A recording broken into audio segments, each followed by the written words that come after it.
রাসূল বলেছেন, মান সাল্লা আলাইয়া মাররাতান সাল্লাল্লাহু আলাইহি আশার। যে ব্যক্তি আমি রাসূলের প্রতি একবার দরুদ পড়ে, আল্লাহ তার প্রতি 10টি রহমত নাজিল করেন।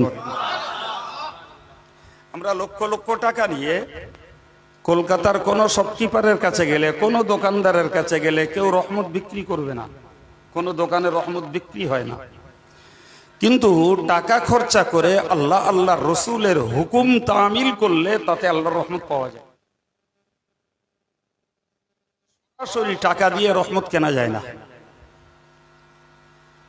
তো রসুল বললেন, আমার প্রতি একবার দরুদ পড়লে আল্লাহ পাক তার প্রতি 10টি রহমত নাজিল করবেন। তাহলে রসুলুল্লাহর প্রতি দরুদের সুবাদে আমরা হতে পারি আল্লাহ পাকের রহমতের হকদার। সুবহানাল্লাহ। তাহলে লাভ কাদের?